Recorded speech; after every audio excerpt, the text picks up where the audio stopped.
జమ్మూ కాశ్మీర్లోని పహల్గామ్ ఉగ్రదాడి నేపథ్యంలో భారత్ పాకిస్తాన్ల మధ్య ఉద్రిక్త పరిస్థితి నెలకొన్న సంగతి తెలిసిందే. పహల్గామ్ ఉగ్రదాడి తర్వాత సింధు నదీ జలాల ఒప్పందాన్ని నిలిపివేయడం, అట్టారీ సరిహద్దు పోస్టును మూసివేయడం, పాకిస్తాన్ జాతీయులకు వీసాలను రద్దు చేయడం, పాకిస్తాన్ మిషన్లలో దౌత్య సిబ్బందిని తగ్గించడం వంటి పరిణామాలతో భారతదేశం కఠినమైన చర్యలు తీసుకుంది. మరోవైపు పాకిస్తాన్ స్పందిస్తూ సిమ్లా ఒప్పందాన్ని నిలిపివేయడం, తీర ప్రాంతంలో క్షిపణి పరీక్షలు నిర్వహించడం, భారతదేశంతో వాణిజ్యం, వీసా సేవలను నిలిపేయడం వంటి నిర్ణయాలను తీసుకుంది. పహల్గామ్ ఉగ్రదాడి తర్వాత నియంత్రణ రేఖ వెంబడి పాకిస్తాన్ సైన్యం పలుమార్లు కాల్పుల విరమణ ఉల్లంఘించింది. అయితే పాక్ సైన్యం కాల్పులను భారత ఆర్మీ సమర్థవంతంగా తిప్పికొడుతుంది. ఇలాంటి పరిస్థితుల్లో ఎల్ఓసి వెంబడి అటు పాక్ ఇటు భారత్ సైన్యాలు అప్రమత్తంగా ఉన్నాయి.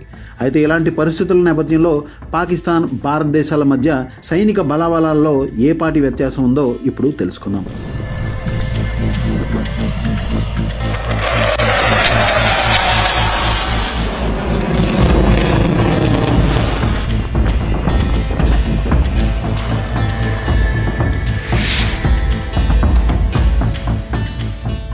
పలు నివేదికల ప్రకారం భారతదేశంలో 14.75 లక్షల మంది క్రియాశీలక సైనిక సిబ్బంది, 16.16 లక్షల మంది పారామిలిటరీ పోలీస్ సిబ్బంది ఉన్నారు. మరోవైపు పాకిస్తాన్ 6.6 లక్షల మంది క్రియాశీల సైనిక సిబ్బందిని, అలాగే 2.91 లక్షల పారామిలిటరీ పోలీసు బలగాన్ని కలిగి ఉంది.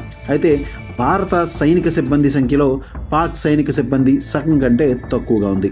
2025 సంవత్సరానికి భారత రక్షణ బడ్జెట్ $81 బిలియన్ కాగా పాకిస్తాన్ బడ్జెట్ 2025కు $10 బిలియన్ మాత్రమే రక్షణ బడ్జెట్ను కేటాయించింది. భారతదేశంలో 1437 ఫిక్స్డ్ వింగ్ విమానాలు, 995 హెలికాప్టర్లు, 7074 సాయుధ పోరాట వాహనాలు, 11,225 ఫిరంగి దళాలు ఉన్నాయి.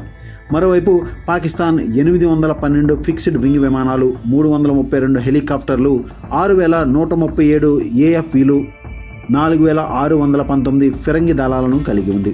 భారతదేశం సాయుధ దళం T-90 భీష్మ నుంచి స్వదేశీ అర్జున్ వేరియంట్ల వరకు 4,200 కంటే ఎక్కువ ట్యాంకులను కలిగి ఉంది. అయితే పాకిస్తాన్ దాదాపు 2,627 ట్యాంకులను కలిగి ఉంది.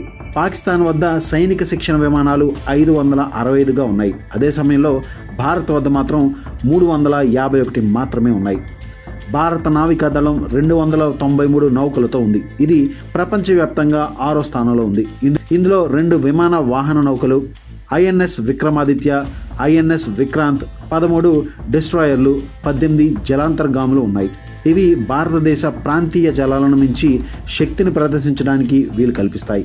మరొక వైపు పాకిస్తాన్ నావికా దళం ఎటువంటి విమాన వాహన నౌకలు లేదా డిస్ట్రాయర్లు లేకుండా 121 నౌకలను నిర్వహిస్తుంది.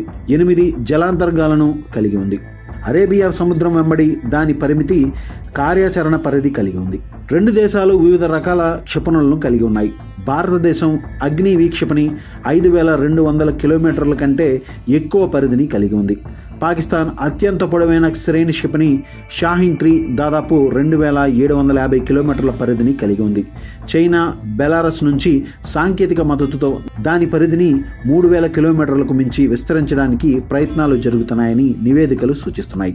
వార్షిక ప్రపంచ రక్షణ సమీక్ష గ్లోబల్ ఫైర్ పవర్ ఇండెక్స్ ద్వారా భారతదేశం పాకిస్తాన్ సైనిక బలాలను పోల్చినప్పుడు GFP పవర్ ఇండెక్స్ స్కోర్లో భారతదేశం 0.1184తో మెరుగైన స్కోరును కలిగి ఉందని సూచిస్తుంది.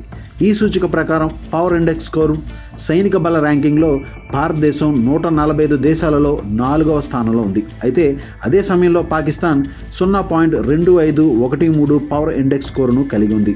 అది ప్రపంచ సైనిక బల ర్యాంకింగ్స్లో 12వ స్థానంలో నిలిచింది. GFP డేటా ప్రకారం పాకిస్తాన్ భారతదేశం కంటే 3 రెట్లు తక్కువ ర్యాంకులో ఉంది.